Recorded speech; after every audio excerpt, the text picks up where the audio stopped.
श्री गुरुचरित्र अध्याय 44 मराठी अनुवाद. विणकरांना मल्लिकार्जुन दर्शन विमर्शन राजाची कथा. श्री गणेशाय नमः. सिद्ध नामधारकांना म्हणाले, गाणगापुरातील एक विणकर दिवसातून 3 वेळा श्री गुरूंचे दर्शन घ्यायचे, मठांगण झाडायचे आणि आपल्या कामाला जायचे. एकदा महाशिवरात्रीच्या निमित्ताने गाणगापुरातील बरीचशी मंडळी मल्लिकार्जुनाच्या दर्शनासाठी श्रीशैल यात्रेस निघाली. त्यात विणकरांचे माता पिता बंधू आणि आप्तही होते. त्यांना बरोबर चालण्याचा त्यांनी खूप आग्रह केला. तेव्हा गुरुदेव, हेच माझे मल्लिकार्जुन, गुरुभवन हेच माझे श्रीशैल आणि गुरुसेवा हीच माझी तीर्थयात्रा आहे असे सांगून त्यांनी त्यांच्याबरोबर जाण्यास नकार दिला. त्यांचे बोलणे त्यांना रुचले नाही. त्यांची कुचेष्टा करून ती यात्रेस निघून गेली. महाशिवरात्रीच्या दिवशी दुसऱ्या प्रहरी श्री गुरु संगमावर गेले होते. विणकरांचा उपवास होता. त्यांनी संगमावर स्नान करून श्री गुरूंचे दर्शन घेतले. तेव्हा त्यांनी विचारले, तुम्ही यात्रेला का गेला नाहीत? श्रीशैल पर्वत फार मनोहर आहे. ते म्हणाले, स्वामी, तुमच्या चरणीच सर्व तीर्थे आहेत. त्यांच्या दर्शनानेच मला श्रीशैल यात्रेचे पुण्य मिळते. ते ऐकून श्री गुरूंना परम संतोष वाटला. ते त्यांना म्हणाले, तुम्ही माझ्या पादुका दृढ धरून बसा, डोळे मिटून घ्या, मी तुम्हाला शैल पर्वताचे दर्शन घडवतो. त्यांनी तसे करताच श्री गुरूंनी त्यांना मनोवेगाने पर्वतावर नेले. त्यांनी डोळे उघडले तेव्हा आपण शैल पर्वतावर पाताळगंगेच्या काठी श्री गुरूंच्या सन्निध बसलो आहोत. हे पाहून त्यांना मोठे नवल वाटले. श्री गुरूंच्या आज्ञेने ते स्नानासाठी गेले. तिथे त्यांचे माता पिता व अन्य ग्रामस्थ भेटले. ते त्यांना म्हणाले, तुम्हाला यायचेच होते तर आधी नाही का म्हणालात? ते म्हणाले, मी गुरूंसमवेत आजच दुसऱ्या प्रहरास निघालो आहे. इथे येऊन मला घटकाही झाली नाही. पण कोणीही त्याच्यावर विश्वास ठेवला नाही. ते दर्शनासाठी गाभाऱ्यात गेले. तेव्हा मल्लिकार्जुन लिंगस्थानी स्वतः श्री गुरु बसले असून लोकांची सेवा करीत स्वीकारत आहेत असे दृश्य दिसले. तेव्हा त्यांना खूपच आश्चर्य वाटले. पूजन करून ते श्री गुरूंपाशी आले. त्यांना सर्व वृत्तांत सांगितला व म्हणाले, गुरुदेव, तुम्ही स्वतः शंकर आहात, पण लोकांना ते कळत कसं नाही? ते यात्रेसाठी दूर का येतात? श्री गुरु म्हणाले, स्थानांचे महात्म्य विशेष असते, तिथींचेही महत्व असते. आज माघ वद्य चतुर्दशी ही तिथी महाशिवरात्र म्हणून प्रख्यात आहे. या पुण्यपर्वणी दिनी शिवजी प्रित्यर्थ भजन, पूजन, उपोषण, जागरण करणे, शिवक्षेत्राची यात्रा करणे महाफलदायी असते. या संदर्भातील एक कथा सांगतो, ऐका. किरात देशाचे विमर्शन राजा परम शिवभक्त असूनही हिंसा, दुराचार, मांसाचार व परस्त्रीसंग करायचे. त्यांच्या राणी कुमुद्वती यांना पतीच्या परस्पर विरुद्ध स्वभावाचे नेहमी नवल वाटायचे. म्हणून एके दिवशी त्यांनी राजाला प्रत्यक्षच विचारले, तुम्ही शिवभक्त असूनही निषिद्ध गोष्टी कशा करता? ते म्हणाले, पूर्वजन्मी मी पंपा नगरीत स्वान म्हणून जन्मलो होतो. काहीतरी खायला मिळेल या आशेने एका महाशिवरात्रीस मी शिव मंदिरापाशी घुटमळत होतो. तेव्हा लोक मला मारायला धावले. म्हणून मी प्राणभयाने मंदिराभोवती 3 प्रदक्षिणा घातल्या. मग मंदिरात प्रवेशलो. तिथे शिवपूजा पाहिली. तेवढ्यात कोणीतरी वर्मावर मारले आणि मी गतप्राण झालो. त्या महाशिवरात्रीस मला उपोषण, प्रदक्षिणा, देवदर्शन घडले आणि शिवजी सन्मुख मरण आले. त्या पुण्याईने मला राजाचा जन्म व हे वैभव मिळाले. म्हणूनच मला शिवभक्ती प्रिय आहे. अशा असूनही पूर्वीचे श्वान जन्मातील संस्कार अजूनही तसेच असल्याने माझी वासना अनिर्बंध आहे. ते ऐकून राणींना नवल वाटले.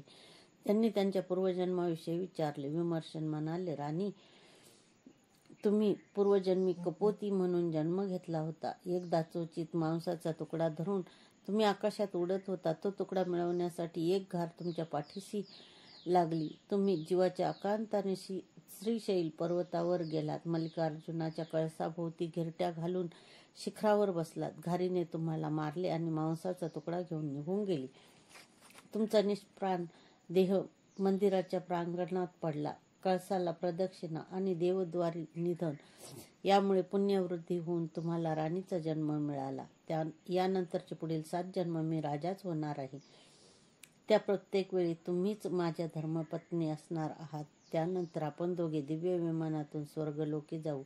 ते ऐकून त्यांना खूप आनंद झाला. श्री गुरु विणकरांना म्हणाले, या कथेवरून विशिष्ट स्थानाचे व तिथीचे काय महत्त्व असते हे तुमच्या लक्षात आले असेलच. गाणगापुरात संगमावर कल्लेश्वराचे मंदिर आहे, ते मल्लिकार्जुनच आहेत. या भावनेने त्याची नित्य पूजा करा. त्यानंतर श्री गुरु मनोवेगाने संगमावर आले. त्यांनी विणकरांना मठात पाठवले. त्या महाशिवरात्रीच्या दिवशी श्री गुरु कुठे गेले आणि म्हणून ग्रामस्थ व शिष्य त्यांचा शोध घेत असतानाच विणकरांचे आगमन झाले. त्यांनी मल्लिकार्जुन यात्रेचा सर्व वृत्तांत सांगितला आणि प्रसाद म्हणून आणलेला दवना व अंगारा दाखवला. तेव्हा लोकांनी त्यांच्या भाग्याचे कौतुक केले. या अध्यायाची फलश्रुती आहे.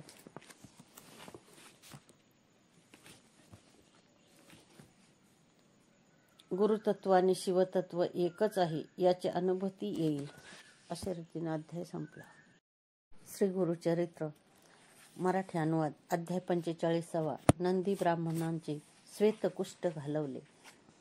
श्री गणेशाय नमः. सिद्ध म्हणाले, नामधारक, तुम्ही नंदी नावाच्या एका ब्राह्मणांना श्वेतकुष्ठ झाले होते. ते जाण्यासाठी त्यांनी 3 वर्षे तुळजापुरात राहून भवानींची आराधना केली.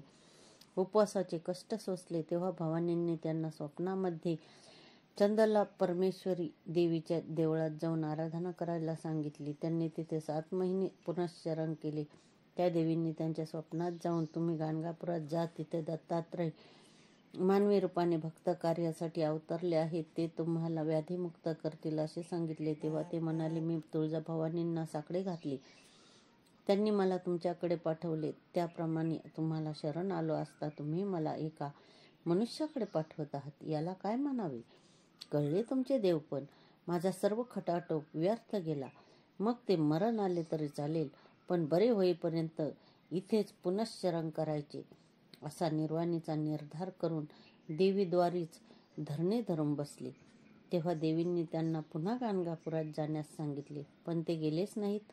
तेव्हा चंदला परमेश्वरींनी पुजाऱ्याच्या स्वप्नात जाऊन नंदी विप्रांना तिथून घालवून देण्यास सांगितले. त्यांच्या आज्ञेने पुजाऱ्यांनी त्यांना देवळात येण्यास मज्जाव केला. तेव्हा त्यांचा नाईलाज झाला. त्यांनी उद्यापन केले आणि देवीचा निरोप घेऊन गाणगापुरास आले. लोकांनी त्यांना मठाबाहेरच थांबवले. श्री गुरु संगमावरून आल्यावर त्यांच्या आज्ञेने त्यांना बोलावून घेतले. त्यांना पाहताच श्री गुरु म्हणाले, काय हो, देवींना जे जमलं नाही तिथे मनुष्य काय करणार असा संदेह धरूनच इथे आला आहात ना? ते ऐकताच नंदींना श्री गुरूंच्या अंतःसाक्षीत्वाची खूण पटली. त्यांनी पश्चातापाने श्री गुरूंचे पाय धरले आणि म्हणाले, स्वामी, या व्याधीने मी मातापित्याची, पत्नीची, समाजाची उपेक्षा सहन केली.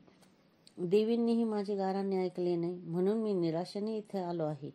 आता मला देहाची पर्वा राहिलेली नाही. तुम्ही मला व्याधीमुक्त करू शकत नसाल तर तसे स्पष्ट सांगा, कारण माझी सहनशक्ती संपलेली आहे आणि तुम्ही नाही म्हटल्यावर मी प्राणत्यागच करणार आहे.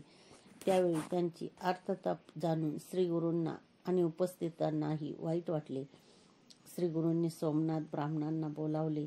त्यांना काय करायचे ते नीट समजावून सांगितले. श्री गुरूंच्या आज्ञेने त्यांनी नंदींना संगमावर नेले. तिथे त्यांच्याकडून संकल्प करून घेतला. तिथे संगम तीर्थात स्नान करताच त्यांच्या देहाचा वर्ण पालटला आणि अश्वस्थाला प्रदक्षिणा घालताच त्यांच्या कोडाचे समूळ निरसन झाले. सोमनाथांनी त्यांना नवीन वस्त्र दिली. त्यांची जीर्ण वस्त्रे जिथे टाकण्यात आली तेथील जमीन क्षारयुक्त झाली. नंदी ब्राह्मण आनंदाने श्रीगुरूंचा जय जयकार करू लागले. ते दोघे मठात आले तेव्हा नंदीचे बदललेले स्वरूप पाहून लोकांना मोठे आश्चर्य वाटले. त्यानंतर श्रीगुरूंच्या आज्ञेने आपल्या अंगाचे नीट अवलोकन केले असता नंदींना मांडीच्या आतल्या भागावर पांढरा डाग दिसला. ते घाबरून म्हणाले, महात्मन, हा डाग कसा राहिला? ते म्हणाले, इथे येताना तुमच्या मनात संशय होता, म्हणूनच थोडेसे कोड राहिले आहे. पण चिंता करू नका, तुम्ही माझ्या स्तुतीपर कवित्व करा, म्हणजे हा डागही जाईल.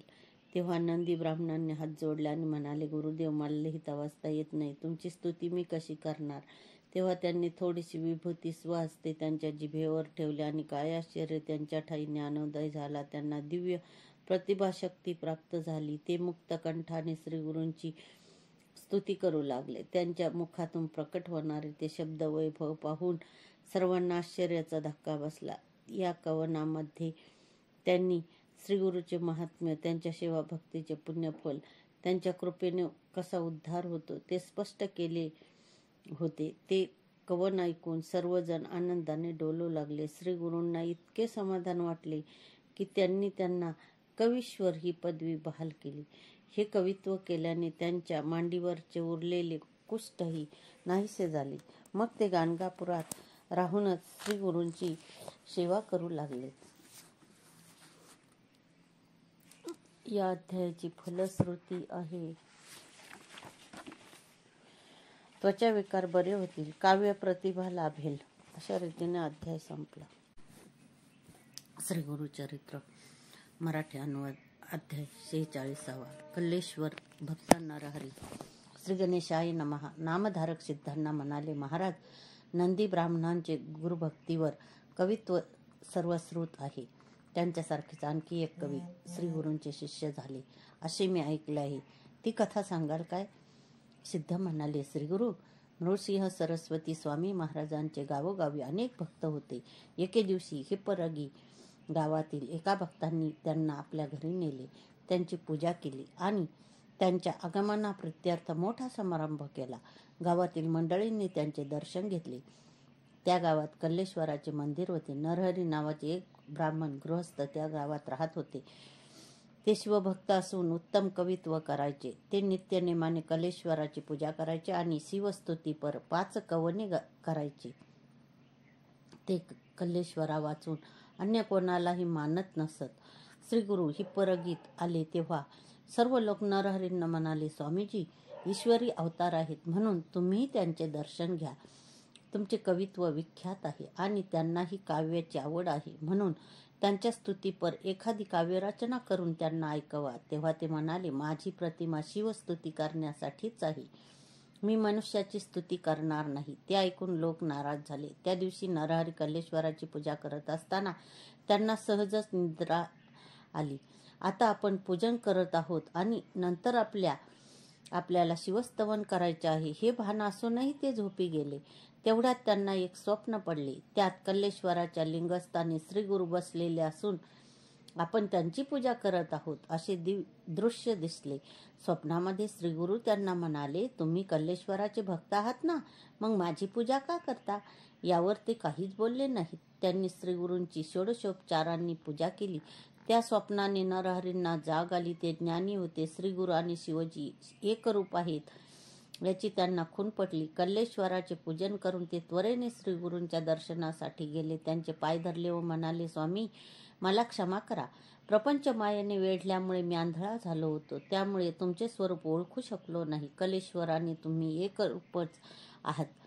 आता तुम्हीच माझे गुरु, तुम्हीच सर्वस्व, माझ्यावर कृपा करा. मग त्यांनी श्रीगुरूंची अपार स्तुती केली. त्यामुळे ते प्रसन्न झाले आणि म्हणाले, नरहरी तुम्ही माझी नित्य निंदा करायचात, मग आज हा भक्तिभाव कसा बरं उपजला? तेव्हा त्यांनी आपले स्वप्न सांगितले आणि म्हणाले, स्वामी तुमची भेट झाली हे कल्लेश्वराच्या सेवेचेच पुण्यफल आहे. तुमच्या दर्शनाने माझे मन स्थिर झाले आहे. आता मला तुमचा शिष्य करून घ्या. श्रीगुरूंनी वस्त्रे देऊन त्यांचा गौरव केला व म्हणाले, नरहरी मी आणि कल्लेश्वर एकच आहोत, म्हणून तुम्ही गावात राहून कल्लेश्वराचीच सेवा करा. ते म्हणाले, गुरुदेव तुम्हाला सोडून कल्लेश्वराची काय पूजा करू? आता काही झालं तरी तुमचे चरण सोडणार नाही. त्या समयी त्यांचा मनोभाव पाहून श्रीगुरूंनी त्यांना शिष्य म्हणून स्वीकारले. त्यांना घेऊन ते गाणगापुरास आले. या नरहरींनी श्रीगुरूंची खूप सेवा केली. गुरुभक्तीपर अनेक कवने केली. अशा प्रकारे नंदी ब्राह्मण व नरहरी या 2 कवींनी श्रीगुरूंची अखंड सेवा भक्ती केली. सिद्ध म्हणाले, नामधारक श्रीगुरु म्हणजे कल्पतरू. त्यांच्या प्रसन्नतेने भक्तांचे जीवन सफल होते. या अध्यायाची फलश्रुती आहे. द्वैत भावाचे निरसन होईल. अशा रीतीने अध्याय संपला. श्री गुरुचरित्र मराठी अनुवाद अध्याय 47. एकाच वेळी 8 रूपे. श्री गणेशाय नमः. सिद्ध नामधारकांना श्री गुरु नृसिंह सरस्वती स्वामी महाराजांची आणखी एक लीला सांगू लागले. ते म्हणाले, श्री गुरु गाणगापुरात राहत असताना दीपावलीचा सण आला. त्या मंगलदिनी आपल्या घराला श्री गुरूंचे चरण लागावेत म्हणून त्यांचे 7 शिष्य त्यांना घरी येण्याचे निमंत्रण देण्यासाठी आले होते. ते वेगवेगळ्या गावी राहणारे एकनिष्ठ सेवक होते, त्यामुळे त्यांना त्यांचे मन मोडवेना. ते म्हणाले, मी एकाच दिवशी तुम्हा सर्वांच्या घरी भिक्षेसाठी कसा येणार? तेव्हा तुम्हीच आपापसात चर्चा करून क्रम ठरवून द्या, त्याप्रमाणे मी येईन. ते शिष्य आपापसात चर्चा करू लागले. त्या प्रत्येकाला गुरुदेवांनी प्रथम आपल्या घरी यावे असे वाटत होते, त्यामुळे त्यांच्यात एकमत झाले नाही. ते परस्परांशी भांडू लागले. तेव्हा श्री गुरूंनीच मध्यस्थी केली. म्हणाले, अहो, तुम्ही कशासाठी भांडत आहात? कारण मी फक्त एकाच्याच घरी येणार आहे. त्यावर ते शिष्य म्हणाले, स्वामी, तुम्ही आम्हा सर्वांचे गुरु आहात, म्हणून हा गरीब, हा श्रीमंत, हा जवळचा, हा लांबचा असा पक्षपात करू नका. तुम्ही उपेक्षा केलीत तर आम्हाला प्राणत्यागच करावा असा वाटेल. आम्ही तुमचे दास आहोत, आम्हाला निराश करू नका. मग त्या सर्वांनी त्यांचे पाय धरले आणि म्हणाले, गुरुदेव, तुम्ही माझ्याच घरी यायचे आहे. तेव्हा श्री गुरूंनी स्वतःशीच काही विचार केला व म्हणाले, ठीक आहे, मी तुम्हा सर्वांच्या घरी येईन, आता चिंता करू नका. शिष्य म्हणाले, स्वामीजी, तुम्ही सर्वांच्या घरी येईन म्हणता, पण हे खरं कसं मानावं? त्यांचे अज्ञान पाहून श्री गुरूंनी एक युक्ती केली. त्यांनी प्रत्येकाला एकांतात नेले व म्हणाले, मी फक्त तुमच्याच घरी येईन, पण याची वाच्यता करू नका. आता शांतपणे गावी जा. अशा प्रकारे त्या सर्वांची वेगवेगळी समजूत काढून त्यांनी प्रत्येकाला एकेकाला वाटेला लावले. त्यावेळी गावातील भक्त मंडळी ही उपस्थित होती. ती म्हणाली, गुरुदेव, दीपावलीच्या पावनदिनी तुम्ही शिष्यांकडे जाणार, मग आम्ही कोणाचे दर्शन घ्यायचे? तेव्हा त्यांचे मनोगत जाणून ते म्हणाले, चिंता करू नका, मी इथेच राहणार आहे. ते ऐकून सर्वांना मोठं समाधान वाटले. दीपावलीच्या पहिल्या दिवशी म्हणजे धनत्रयोदशीला सायंकाळी श्री गुरूंनी मंगल स्नान केले. त्यानंतर योग सामर्थ्याने 7 रूपे धारण केली.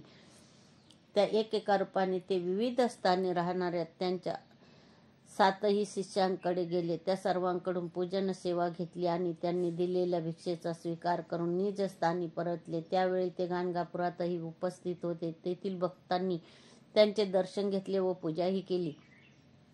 पुढे कार्तिक पौर्णिमेला दीपाराधना करण्यासाठी श्री गुरूंचे गावोगावचे भक्त व शिष्य मठामध्ये आले होते. त्यावेळी 7ही शिष्यांनी दीपावलीच्या दिवशी श्री गुरु आपल्याकडे आले होते असा दावा केला आणि आपले म्हणणे खरे असल्याचा पुरावा म्हणून श्री गुरूंकडे असलेल्या त्यांनी दिलेल्या वस्तू दाखवल्या. ते ऐकून सर्वच संभ्रमात पडले. ग्रामस्थ म्हणाले, तुमचे म्हणणे खरे कसे मानावे? कारण श्री गुरु त्या दिवशी गाणगापुरातच होते. त्यांनी आमच्या समवेत दीपावली साजरी केली. तेव्हा एकत्रित विचार केला असता आपल्या भक्तांचे कौतुक पुरवण्यासाठी श्री गुरूंनी 8 विभूती रूपे धारण केली होती. हे रहस्य उघड झाले. त्या अतर्क लीलेने श्री गुरूंचे सामर्थ्य किती थोर आहे आणि ते कसे भक्तवत्सल आहेत याची सर्वांना साक्ष पटली. त्यांनी अनन्य भावाने त्यांची स्तुती केली. दीप आराधना संपन्न झाल्यावर भक्तांनी ब्राह्मणांना भोजन दिले व या प्रसंगाने श्री गुरूंची खूपच कीर्ती झाली. या अध्यायाची फलश्रुती आहे, गुरूंचा, संतांचा, साधुजनांचा सहवास लाभेल. श्री गुरुचरित्र मराठी अनुवाद अध्याय 48. श्री गुरूंच्या कृपाप्रसादाने उदंड पीक आले. श्री गणेशाय नमः. सिद्धांनी नामधारकांना श्री गुरूंची आणखी एक लीला सांगितली. म्हणाले, श्री गुरु रोज सकाळी संगमावर अनुष्ठानासाठी जात असत. त्यांच्या जाण्या येण्याच्या मार्गावर एका गृहस्थाचे शेत होते. श्री गुरूंना पाहताच ते हातातले काम टाकून धावत यायचे आणि साष्टांग वंदन करून पुन्हा शेतात जायचे. मध्यान्ह समय ते मठात परतायचे. तेव्हाही त्यांना सन्मुख जाऊन वंदन करायचे. श्री गुरु त्यांच्याशी कधीच बोलत नसत. अशा प्रकारे अनेक दिवस हा नमस्काराचा क्रम चालू होता. एके दिवशी श्री गुरु त्यांना म्हणाले, तुम्ही मला रोज नमस्कार करता, तुमच्या मनात काय इच्छा आहे? ते म्हणाले, देवा, माझ्या शेतात उदंड पीक यावे अशी इच्छा आहे. श्री गुरु म्हणाले, आता शेतात काय पेरले आहे? ते म्हणाले, यावनाळ, जोंधळी पेरले आहेत आणि तुमच्या दर्शनाने चांगले पीक येईल असे वाटत आहे. काही दिवसांनी कणसे येतील. म्हणून माझ्या शेतावर कृपादृष्टी टाकावी अशी प्रार्थना आहे. श्री गुरु म्हणाले, माझ्या बोलण्यावर तुमचा विश्वास आहे? मी जे सांगेन ते दृढ भावाने कराल? ते म्हणाले, तुमचे वचन प्रमाण आहे, तुमचा शब्द मी कधीच मोडणार नाही. श्री गुरु म्हणाले, ठीक आहे, आता सांगतो तसं करा. मी संगमावरून परत येईपर्यंत मध्यान्ह होईल, तोपर्यंत उभे असलेले हे सर्व पीक कापून टाका. त्यांनी ते मान्य केले. श्री गुरूंनी अनुष्ठानासाठी संगमावर निघून गेले. मग ते गृहस्थ त्वरेने गावात गेले व तेथील अधिकाऱ्याला भेटून म्हणाले, मला शेत कापण्याची परवानगी असावी. मी शेतसारा म्हणून गतवर्षाप्रमाणेच धान्य देईन. तो म्हणाला, अवेळी परवानगी कशी देणार? तुमच्या शेतात वेळेआधी जास्त पीक आले काय? त्या समयी त्यांच्याकडे त्याच्याशी वाद घालायला वेळच नव्हता. त्यांनी गतवर्षापेक्षा दुप्पट सारा भरीन. जर पीक आले नाही तर साठवणीचे धान्य देईन आणि त्यानेही पूर्तता नाही झाली तर सरकारने माझी गुरे जप्त करावीत असे वचनपत्र लिहून दिले आणि परवानगी मिळवली. त्यानंतर काही मजुरांना घेऊन ते शेतात गेले आणि त्यांनी शेत कापायला सांगितले. ते वृत्तकानी पडतात त्यांच्या पत्नी आणि मुलं धावतच तिथे आली. त्यांना अडवण्याचा व परावृत्त करण्याचा खूप प्रयत्न केला, पण त्यांनी कोणालाही जुमानले नाही. एका संन्याशाच्या सांगण्यावरून शेत कापले म्हणून लोकांनी त्यांना मूर्ख ठरवले. त्यांना प्रतिबंध करण्यासाठी काहींनी ग्रामाधिकाऱ्याची भेट घेतली. त्यांनी त्यांचे वचनपत्र दाखवून त्यांची बोळवण केली. त्या गृहस्थांनी सर्व शेत कापून टाकले आणि ते श्री गुरूंची वाट पाहू लागले. मध्यान्ह झाली. श्री गुरु मठाकडे निघाले. त्या गृहस्थांनी त्यांना कापलेले शेत दाखवले. तेव्हा ते म्हणाले, अहो, हे तुम्ही काय केलेत? मी तुम्हाला विनोदाने तसे म्हटले होते. ते म्हणाले, स्वामी, मी तुमचे वचन पाळले, बाकी मला काही माहीत नाही. ते ऐकून श्री गुरु म्हणाले, धन्य तुमचा निर्धार. या श्रद्धेचे तुम्हाला फार मोठे फळ मिळेल. आता चिंता करू नका. ते गृहस्थ घरी गेले तेव्हा त्यांना पत्नी आणि मुले अक्षरशः रडत होती. लोक त्यांचे सांत्वन करत होते. तेव्हा त्या गृहस्थांनी त्यांची समजूत काढली. म्हणाले, जो गुरूंवर विश्वास ठेवून त्यांच्या आज्ञेनुसार वागतो त्याच्या बाबतीत हानी संभवतच नाही. आपल्याला सहस्रपटीत लाभ होईल. या माझ्या बोलण्यावर तुम्ही विश्वास ठेवा. त्यानंतर आठवड्यातच एकाएकी प्रचंड वादळ झाले. अतोनात पर्जन्यवृष्टी झाली. गावकऱ्यांची उभी पिके फार उद्ध्वस्त झाली. ओला दुष्काळच पडला. फार नुकसान झाले. पण त्या पावसाने त्या गृहस्थाचे शेत मात्र शतपटीने वाढले. त्या शेतामध्ये सर्वत्र कंशेच कंशे दिसू लागली. गुरु कृपेचा तो अचित्य प्रभाव पाहून त्या गृहस्थांना अक्षरशः भरून आले. ते दृश्य पाहून त्यांची पत्नी आणि मुले आनंदाने डोलू लागले. लोकही आश्चर्य करू लागले. त्या गृहस्थाच्या पत्नींनी शेताची पूजा केली आणि पतीची क्षमा मागितली. त्यानंतर ती दोघे मठात आली. त्यांनी श्री गुरूंची पूजा केली. तेव्हा त्यांनी विचारले, शेताचे काय वर्तमान आहे? सर्व कुशल आहे ना? तेव्हा दोघांनाही रडू आले. त्यांनी त्यांचे पाय धरले आणि म्हणाले, स्वामी, तुम्हीच आमचे कुलदैवत, तुम्हीच आमची कामधेनू. तुमची कृपा झाली आणि आम्ही भरून पावलो. तेव्हा श्री गुरु त्या गृहस्थांना म्हणाले, तुम्ही माझे निस्सीम भक्त आहात. तुमच्या घरी लक्ष्मी अखंड वास करेल. त्यानंतर महिन्याभराने कापणी झाली. गतवर्षापेक्षा शतपट उत्पन्न आले. त्या गृहस्थांनी अधिकाऱ्याला बोलावले आणि म्हणाले, या गावात धान्याचा तुटवडा आहे. मी दुप्पट देईन असे म्हणालो होतो, आता अर्धे उत्पन्न देतो. ग्रामाधिकारी म्हणाला, तुम्ही मनाने खूप मोठे आहात, गुरु कृपांकित आहात. कायद्याने जेवढे द्यायचे तेवढेच द्या, बाकीचे घरी घेऊन जा. पण त्यांना राहवले नाही. त्यांनी शेतसारा भरून स्वतःला आवश्यक तेवढेच धान्य ठेवले आणि बाकीचे ब्राह्मणांना ग्रामस्थांना वाटून दिले. सिद्ध म्हणाले, नामधारक गुरुवचन किती अमोघ असते पाहिलेत, म्हणून कधीही त्यांची अवज्ञा करू नये. गुरुच्या वचनाचे तंतोतंत पालन करावे. हाच शिष्याचा धर्म, हेच आद्य कर्तव्य. या अध्यायाची फलश्रुती आहे धनधान्याची समृद्धी येईल, शेती व्यवसायात यश मिळेल. त्या रीतीने अध्याय संपला. श्री गुरुचरित्र मराठी अनुवाद. अध्याय 50. यवन राजाच्या विस्फोट व्याधीचे निवारण. श्री गणेशाय नमः. सिद्ध नामधारकांना म्हणाले, वत्स श्रीपाद श्री वल्लभांनी एका परिटांना तुम्ही पुढील जन्मात राजा व्हाल असे वरदान दिले होते. ती कथा तुम्हाला माहीतच आहे. ते परीट पुढे यवन धर्मात जन्मून बेदरचे राजा झाले. राजा ऐश्वर्याचा उपभोग घेत असताना पूर्वसंस्कारांना अनुसरून ते ब्राह्मणांचा व हिंदूच्या देवदेवतांचा आदर ठेवायचे. यवन धर्मगुरूंनी त्यांच्या मनात हिंदूंविषयी द्वेष निर्माण करून पुष्कळ प्रयत्न केला, पण त्यांनी कोणालाही जुमानले नाही. पुढे त्या राजाच्या मांडीवर गळू झाले. ते उपचारांनीही बरे झाले नाही, म्हणून त्यांनी ज्ञानी ब्राह्मणांना उपाय विचारला. मग त्यांच्या सूचनेनुसार वेषांतर करून ते एकटेच पापविनाशी तीर्थात गेले. तिथे भक्तिपूर्वक स्नान केले. त्या ठिकाणी त्यांना एक संन्यासी भेटले. राजांनी त्यांना गळू दाखवून उपाय विचारला. ते म्हणाले, तुम्ही एखाद्या सत्पुरुषाचे दर्शन घ्या, त्यांच्या कृपेने तुम्हाला बरे वाटेल. मी तुम्हाला एक कथा सांगतो, म्हणजे तुमची खात्री पटेल. अवंती नगरीतील एक आचारभ्रष्ट ब्राह्मण नेहमी पिंगला नामक गणिकाकडे जात असत. एकदा ऋषभ नावाचे एक महायोगी त्या गणिकांच्या घरी भिक्षेसाठी आले असताना त्या ब्राह्मणांनी आणि गणिकांनी त्यांची मनपूर्वक सेवा केली. त्या दोघांना आशीर्वाद देऊन ते निघून गेले. त्या पुण्याईने ते ब्राह्मण वज्रभाऊ राजाच्या सुमती नामक राणीच्या पोटी जन्मले. त्या गरोदर असताना त्यांच्या सवतीने मत्सरग्रस्त होऊन त्यांच्यावर विषप्रयोग केला. त्यामुळे त्यांच्या सर्व अंगावर भयंकर फोड उठले. त्यातच त्यांची प्रसूती झाली. विषामुळे राजपुत्राच्या अंगावर भयंकर फोड उठले होते. राजांनी त्याच्यावर खूप उपचार केले, पण उपयोग झाला नाही. शेवटी त्यांचे हाल पाहावयासे झाले. त्यांनी त्या दोघांना घोर अरण्यात सोडून दिले. राणी आक्रोश करत पुढे निघाल्या. त्यांची अवस्था पाहून गुराख्यांना दया आली. त्यांच्या सांगण्यावरून त्या वैश्य नगरास गेल्या. तेथील पद्माकर राजांना भेटून आपल्या दुर्दैवाची कहाणी ऐकवली. त्यांनी त्यांच्या निवासाची, अन्नवस्त्राची व औषधोपचाराची व्यवस्था केली. काही दिवसांनी राजपुत्रांचे निधन झाले.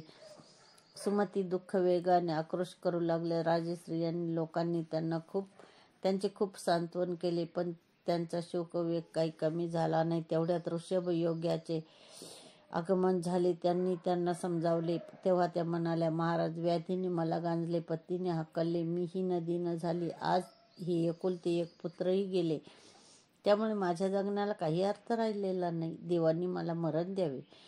तेव्हा ऋषभांना त्यांची दया आली. त्यांनी अभिमंत्रित भस्माने राजपुत्रांना जिवंत केले व त्या भस्माने त्या मायलेकरांना पुन्हा व्याधीमुक्त केले, पूर्णतः व्याधीमुक्त केले. सुमतींनी कृतज्ञतेने त्यांचे पाय धरले.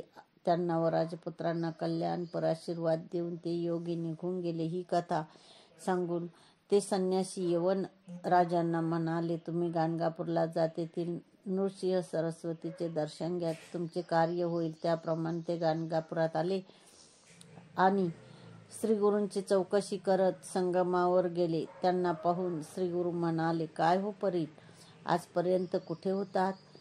हे ऐकताच त्यांना पूर्वजन्माचे स्मरण झाले. गुरुदेव, आपण इथे, असे म्हणून त्यांनी त्यांच्या चरणांना आनंदाने मिठीच मारली. गुरुदेवांनी त्यांना येण्याचे कारण विचारले. त्यांनी गळू दाखवण्यासाठी वस्त्र दूर केले, तर काय आश्चर्य, ते केव्हाच जिरून गेले होते. हे नवल पाहून त्यांचा आनंद गगनात मावेना. त्यांनी श्रीगुरूंना मेण्यात बसवले आणि त्यांच्या पादुका स्वतःच्या हातात धरून चालत मठाकडे निघाले. श्रीगुरूंना आपला दळभार दाखवला. त्यांच्या नगरास येण्याची विनंती केली. श्रीगुरूंनी त्यांना पापविनाशी तीर्थावर भेटायला सांगितले आणि ते शिष्यासह अदृश्य झाले. ते पापविनाशी तीर्थावर प्रकट झाले. तेथे स्वयंदेवाचे पुत्र नागनाथ यांना भेटायला आले. त्यांच्या आग्रहावरून श्रीगुरू त्यांच्या गावी जाऊन पुनश्च पापविनाशी तीर्थावर परतले. यवन राजांनी आपले सैन्य पुढे पाठवून दिले आणि श्रीगुरूपाशी आले. त्यांना सन्मानाने आपल्या नगरात नेले. त्यांनी श्रीगुरूकडे मुक्तिमार्गाचे ज्ञान मागितले असता ते म्हणाले, राजा, पुढे राजाची सूत्रे मुलांकडे सोपवून तुम्ही श्रीशैल पर्वतावर या, तिथे आपली पुन्हा भेट होईल.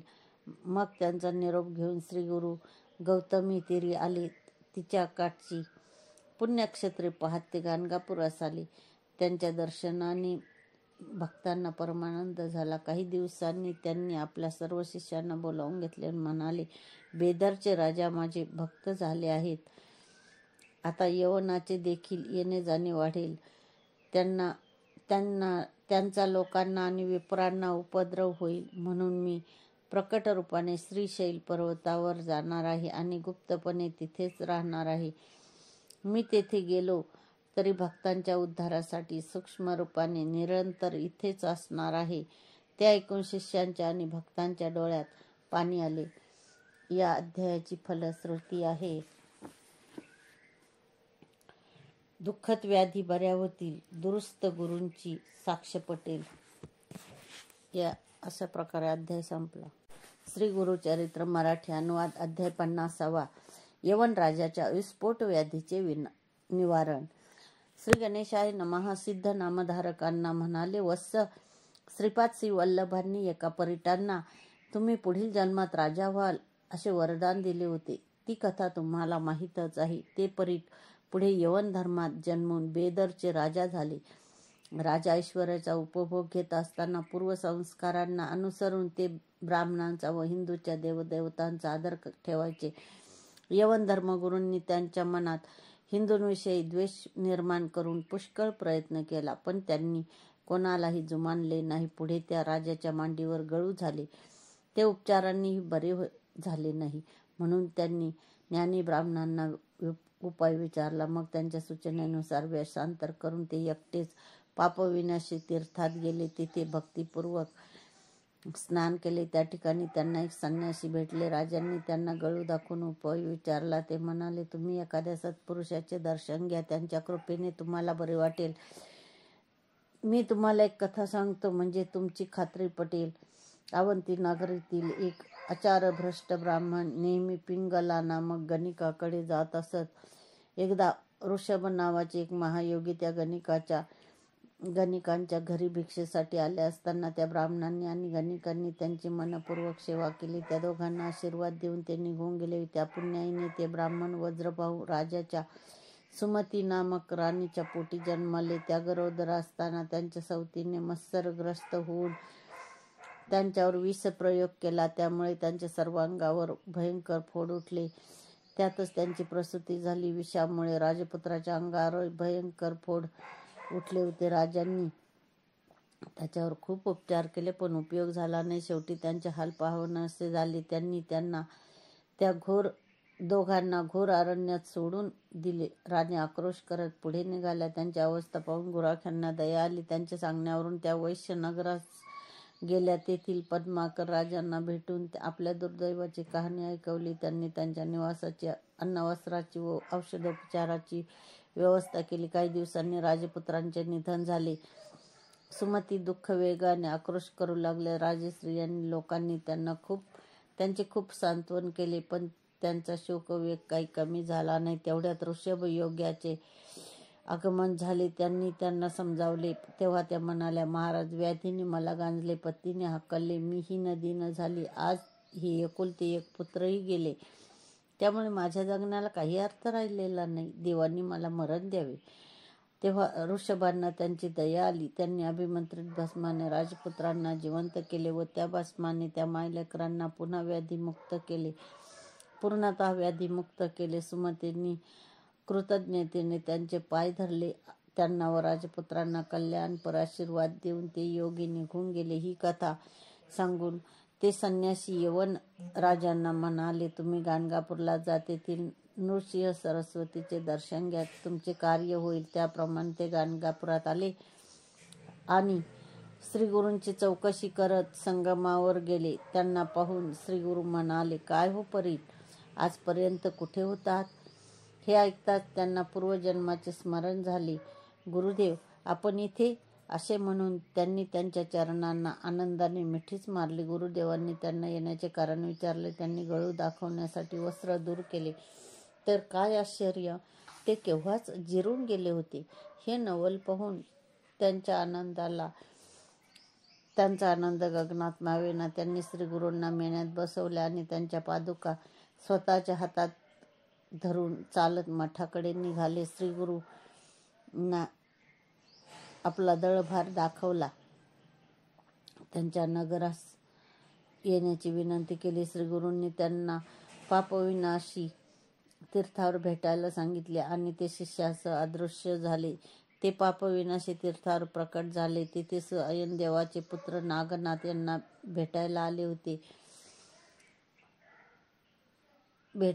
त्यांच्या आग्रहावरून श्रीगुरु त्यांच्या गावी जाऊन पुनश्च पापविनाशी तीर्थावर परतले. यवन राजांनी आपले सैन्य पुढे पाठवून दिले आणि श्रीगुरुपाशी आले. त्यांना सन्मानाने आपल्या नगरात नेले. त्यांनी श्रीगुरुकडे मुक्तिमार्गाचे ज्ञान मागितले असता ते म्हणाले, राजा, पुढे राजाची सूत्रे मुलांकडे सोपवून तुम्ही श्रीशैल पर्वतावर या.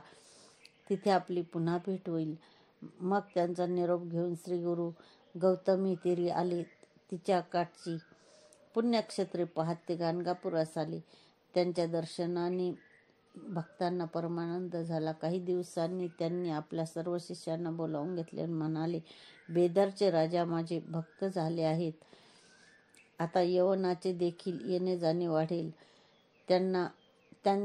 त्यांचा लोकांना आणि विप्रांना उपद्रव होईल. म्हणून मी प्रकट रूपाने श्रीशैल पर्वतावर जाणार आहे आणि गुप्तपणे तिथेच राहणार आहे. मी तेथे गेलो तरी भक्तांच्या उद्धारासाठी सूक्ष्म रूपाने निरंतर इथेच असणार आहे. ते ऐकून शिष्यांच्या आणि भक्तांच्या डोळ्यात पाणी आले. या अध्यायाची फलश्रुती आहे, दुःखद व्याधी बऱ्या होतील, दुरुस्त गुरूंची साक्ष पटेल.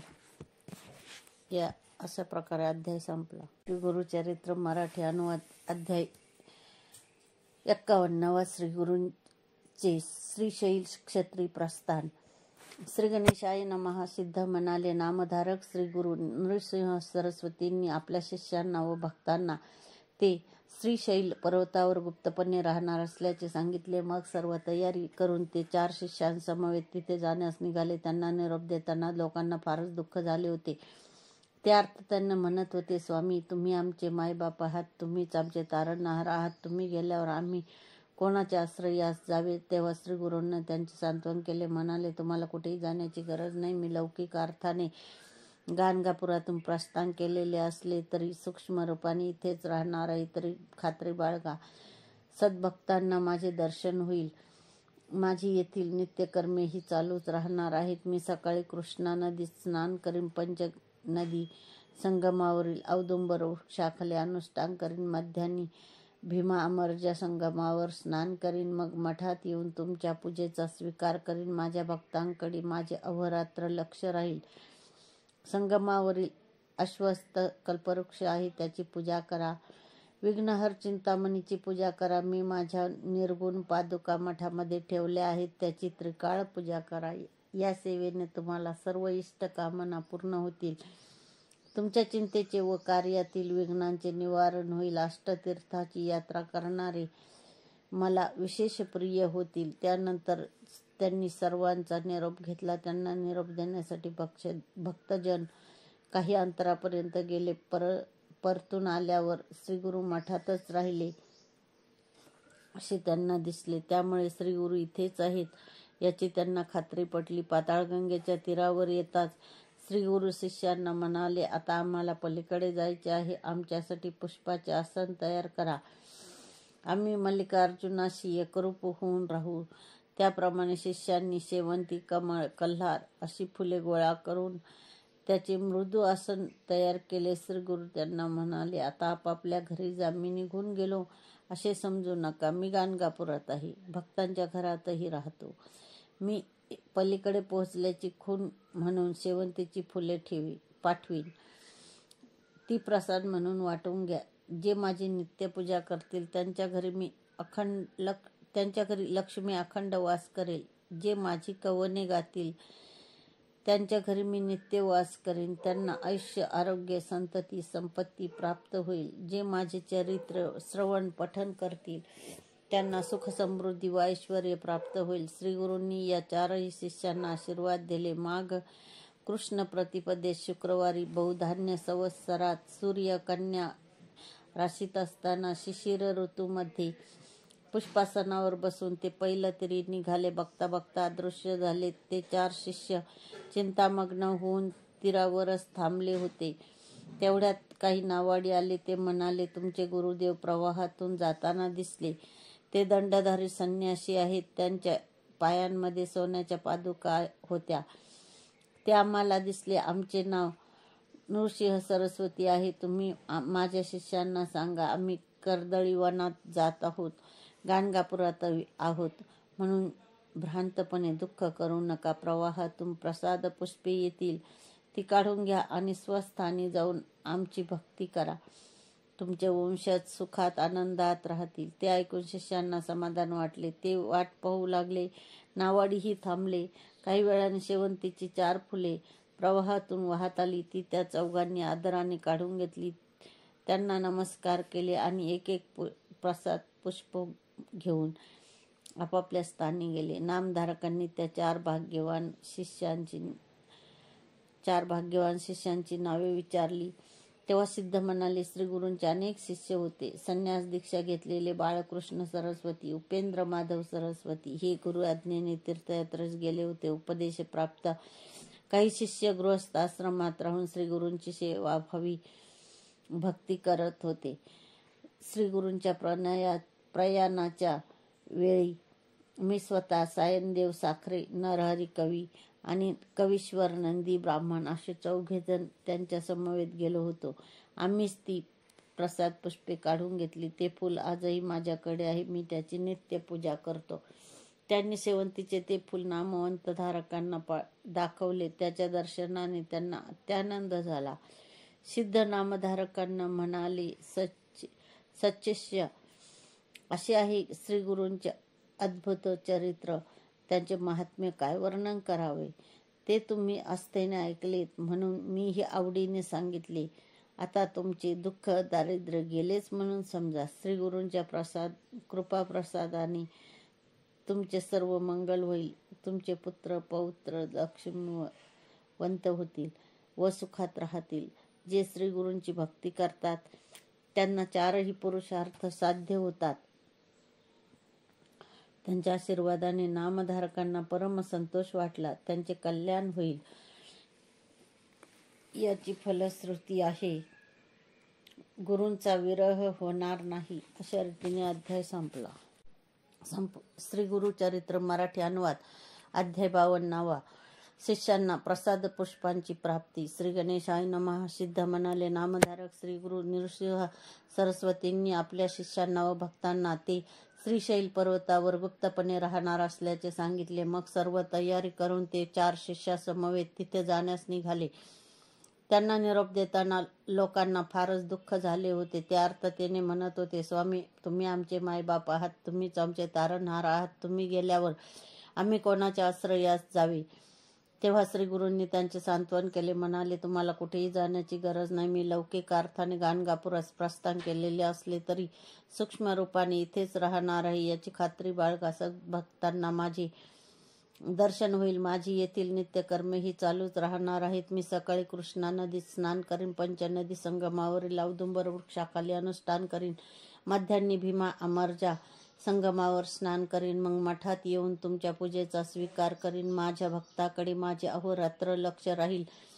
संगमावरील अश्वस्थ कल्पवृक्ष आहे, त्याची पूजा करा. विघ्नहार चिंतामणीची पूजा करा. मी माझ्या निर्गुण पादुका मठामध्ये ठेवल्या आहेत, त्याची त्रिकाळ पूजा करा. या सेवेने तुमच्या सर्व इष्ट कामना पूर्ण होतील. तुमच्या चिंतांचे व कार्यातील विघ्नांचे निवारण होईल. अष्टतीर्थाची यात्रा करणारे मला विशेष प्रिय होतील. त्यानंतर त्यांनी सर्वांचा निरोप घेतला. त्यांना निरोप देण्यासाठी भक्तजन काही अंतरावर गेले. परतून आल्यावर श्रीगुरु मठातच आहेत असे त्यांना दिसले. त्यामुळे श्रीगुरु इथेच आहेत याची त्यांना खात्री पटली. पाताळगंगेच्या तीरावर येताच श्रीगुरु शिष्यांना म्हणाले, आता आम्हाला पलीकडे जायचे आहे. आमच्यासाठी पुष्पाचे आसन तयार करा. आम्ही मल्लिकार्जुनाशी एकरूप होऊन राहू. त्याप्रमाणे शिष्यांनी शेवंती, कमळ, कल्हार अशी फुले गोळा करून त्याचे मृदू आसन तयार केले. श्रीगुरु त्यांना म्हणाले, आता आपापल्या घरी जा. मी निघून गेलो असे समजू नका. मी गाणगापुरात आहे, भक्तांच्या घरात राहतो. मी पलीकडे पोहोचल्याची खूण म्हणून शेवंतीची फुले पाठवीन. मी प्रसाद म्हणून वाटून घ्या. जे माझी नित्य पूजा करतील त्याच्या घरी लक्ष्मी अखंड वास करेल. जे माझी कवने गातील त्याच्या घरी मी नित्य निवास करीन. त्यांना आयुष्य, आरोग्य, संतती, संपत्ती प्राप्त होईल. जे माझे चरित्र श्रवण पठन करतील त्यांना सुख समृद्धी व ऐश्वर प्राप्त होईल. श्री गुरूंनी या 4 शिष्यांना आशीर्वाद दिले. माघ कृष्ण प्रतिपदेश शुक्रवारी बहुधान्य संवत्सरात सूर्य कन्या राशीत असताना शिशिर ऋतूमध्ये पुष्पासनावर बसून ते पहिलं तिरी निघाले आणि बघता बघता अदृश्य झाले. ते 4 शिष्य चिंतामग्न होऊन तीरावरच थांबले होते. तेवढ्यात काही नावाडी आले. ते म्हणाले, तुमचे गुरुदेव प्रवाहातून जाताना दिसले. ते दंडधारी संन्यासी आहेत. त्यांच्या पायामध्ये सोन्याच्या पादुका आहेत. त्या मला म्हणाले, आमचे नाव नृसिंह सरस्वती आहे. तुम्ही माझ्या शिष्यांना सांगा, आम्ही कर्दळी वनात जात आहोत, गाणगापुरातही आहोत म्हणून भ्रांतपणे दुःख करू नका. प्रवाहातून प्रसाद पुष्पे येतील ती काढून घ्या आणि स्वस्थानी जाऊन आमची भक्ती करा. तुमचे वंशज सुखात आनंदात राहतील. ते ऐकून शिष्यांना समाधान वाटले. ते वाट पाहू लागले. नावाडीही थांबले. काही वेळाने शेवंतीची 4 फुले प्रवाहातून वाहत आली. ती त्या चौघांनी आदराने काढून घेतली. त्यांना वंदन केले आणि एक एक प्रसाद पुष्प घेऊन आपापल्या स्थानी गेले. नामधारकांनी त्या 4 भाग्यवान शिष्यांची नावे विचारली तेव्हा सिद्ध म्हणाले, श्री गुरुचे अनेक शिष्य होते. संन्यास दीक्षा घेतलेले बाळकृष्ण सरस्वती, उपेंद्र माधव सरस्वती हे गुरु आज्ञेने तीर्थयात्रेस गेले होते. उपदेश प्राप्त काही शिष्य गृहस्थाश्रमात राहून श्रीगुरूंची सेवा भक्ती करत होते. श्रीगुरूंच्या प्रयाणाच्या वेळी मी स्वतः सायनदेव साखरे, नरहरी कवी आणि कवीश्वर नंदी ब्राह्मण असे 4 जण त्यांच्या समवेत गेलो होतो. आम्ही ती प्रसाद पुष्पे काढून घेतली. ते फूल अजूनही माझ्याकडे आहे. मी त्याची नित्य पूजा करतो. त्यांनी शेवंतीचे ते फूल नामधारकांना दाखवले. त्यांच्या दर्शनाने त्यांना अत्यानंद झाला. सिद्ध नामधारकांना म्हणाले, सचिष्य असे आहे गुरुचे. श्री गुरूंचे अद्भुत चरित्र, त्याचे महात्म्य काय वर्णन करावे. ते तुम्ही आस्थेने ऐकलेत म्हणून मी हे आवडीने सांगितले. आता तुमचे दुःख दारिद्र्य गेलेच म्हणून समजा. श्री गुरुच्या कृपा प्रसादाने तुमचे सर्व मंगल होईल.